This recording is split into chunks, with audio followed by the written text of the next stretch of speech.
and I can see all this stuff. I mean, American Graffiti is the most fun movie I made in terms of what I created. The most fun movie to work on was Indiana Jones because I didn't have to direct it. Yeah, Stephen. Yeah, I had the best director in the world. It turned out better. That was the one where everything went right. Yeah. Which happens very rarely in real life. You know, but it just gets better and better and better, and you just can't believe how wonderful it turns out. The other ones you suffer through, and you think they're terrible, and then people say, oh, they're great. But it's hard to get that they're actually terrible, because I can see all the Scotch tape and the rubber bands and everything holding it together. And it was just particularly true of Star Wars number 4, because, you know, it barely got made. And I was so disappointed about what my vision was and what it actually turned out to be. And I complained about it a lot right after the movie when, you know, in the interviews you see that I say, it came out to be 35% of what I wanted and all this kind of stuff. But I did have a vision, but my vision was way beyond what was possible. And I did the best I could.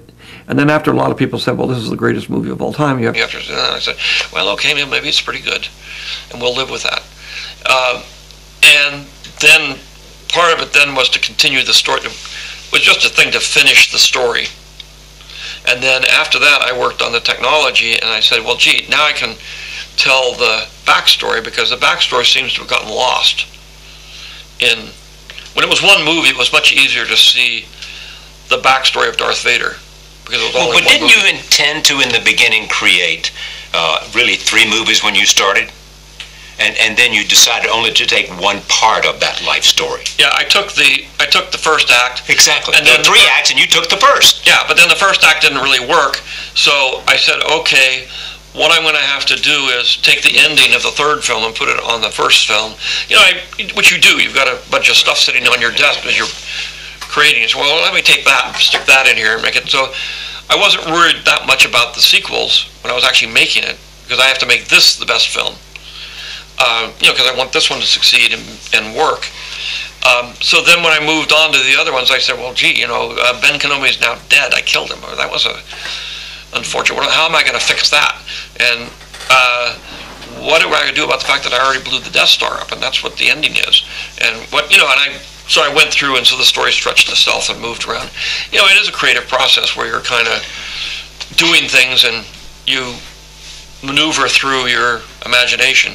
But part of it was simply, when I got down to some of the other movies, I was able to create an environment and a world that wasn't possible when I started the first one. So to me, a lot of the things were just technical, or, you know, in the end, getting Yoda to do a sword fight, which I'd always wanted to do, but I could never do it, because he was a Muppet. You said famously, Flash Gordon was the inspiration and the Bible. Well, it wasn't the Bible by a long shot. It was the inspiration. But at the same time with Flash Gordon, it was better. I knew I wanted to make a movie based on those serials, but I didn't, you know, it wasn't going to be Flash Gordon.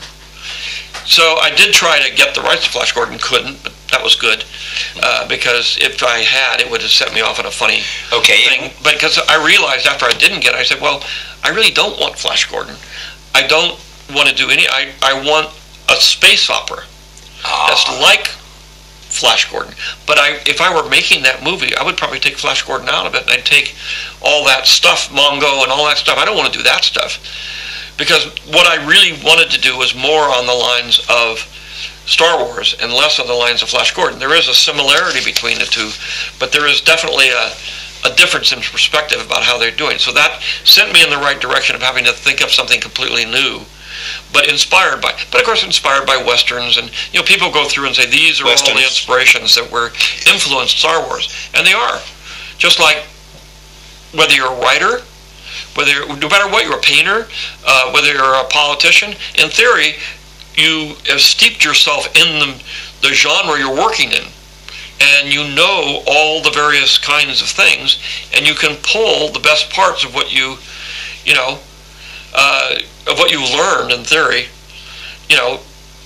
But, you know, it works everywhere except it seems in politics, because they are doomed to repeat themselves every few years because they do not listen to history. Where did the idea of force come from? The whole thing in Star Wars was to take, ideas, psychological ideas, from social issues, political issues, spiritual issues, and condense them down into an easy-to-tell story of those stories. The Force basically came from, distilling all of the religious beliefs, spiritual beliefs, go all around the world, all through time, finding the similarities, and then creating an easy to deal with metaphor for what religion is. And the point is that in the very beginning, when you have people worshiping rocks and deer, they called it life force. They called it the Force. That's what it was. And so where did the name come from? It came from basically life force, of what the more primitive religions believed in. And then you go through all the other religions, and they have the same thing. It's all the same. Whether you believe in God, don't believe in God, believe in religion, don't believe in religion. The issue is that you either don't believe there's anything else out there, which is a little, I think, would be hard to live with at the same time. I believe something's out there, I just don't know what it is. I have no idea, or what I dare to guess, but I do know that religions aren't based on it. They're human psychological needs that have been put together mostly to create a society. But you believe something's out there. Yeah. So here's what's interesting to me about Star Wars 2. To hear you talk about it, this was a very personal film. Yeah. Very. Yeah, well, all my films are personal, because I thought them up, I did them, and you can say, well, but Star Wars is just for a kiddies movie. I said, the idea of making it for kids, the idea that it was a fun kiddie movie, all that stuff was very important to me. I like that sort of thing, and I like Star Wars. And I did it not because I thought it was going to make any money, because, as I say, in the end, we finished it, we showed it to the board of directors of Fox, and they hated it. And I had an ally at the head of the studio, and he fought for me and got it through there, but nobody thought it was going to be a hit, especially me. Okay, so personal film becomes among other things, a blockbuster. Right. Well, and again, it was the second time, because American Graffiti was a very personal film. And also, Star Wars became a cultural mainstay, as we've said. And here's what Steven said. He said, it is the moment in which the entire industry changed. Star Wars is the moment when the industry changed. Well, it changed for the good and for the bad. Yeah. And, it's again, when you invent things, well, you don't invent things, I don't know, but when you bring new things into a society, you can either, it's like the balance of the Force, you can either use it for good, or you can use it for evil. And what happens when there's something new, people have a tendency to overdo it. They abuse it. Now, there were two things that got abused with Star Wars, and it's still being abused. One, when Star Wars came out, everybody said, oh, it's a silly movie, it's just a bunch of space battles and stuff. It's not real. There's nothing behind it. And I said, well, there is stuff behind it. It's not just a space battle. There's more to it than that. It's much, much more complicated than that. But nobody would listen. So they just said, oh, it's simple, and we like the spaceships, we like the stuff. So they said, fine. So the spaceships and that part of the science, fantasy, whatever, got terribly abused. And of course, everybody went out and made spaceship movies. And they were all horrible, and they all lost tons of money. And you say, well, there's more to it than that. You can't just go out and do spaceships. And the other part which is the technology, which is, we'll just take this new technology, it's great. Especially when it came down later to digital technology, where you can really do anything. And then people just abused it all over the place, which they did with color, they did with sound. Whenever there's a new tool, everybody goes crazy, and they forget the fact that there's actually a story, and that's the point. You're telling a story using tools. You're not using tools to tell a story. You understand that? I do. The point was, the other thing that got abused, naturally in a capitalist society, especially in an American point of view, which is the studios and everything said, well, wow, we can make a lot of money. This is the license to kill. And they did it. They just simply, and of course the only way you can really do that is not take chances. Only do something that's proven. Let's not do any. You've got to remember, Star Wars came from nowhere. American Graffiti came from nowhere. There was nothing like it. Now, if you do anything that's not a sequel, or not a TV series, or it doesn't look like one, they won't do it. They say, we want something that So that's the downside of Star Wars. That's the downside of Star Wars, and it really shows an enormous lack of imagination and fear of creativity on the part of an industry. I mean, corporations are not known for, maybe not Silicon Valley, but the old institutions are not known for being they're known for being risk averse. And movies are not risk averse. Every single movie is a risk, a big risk.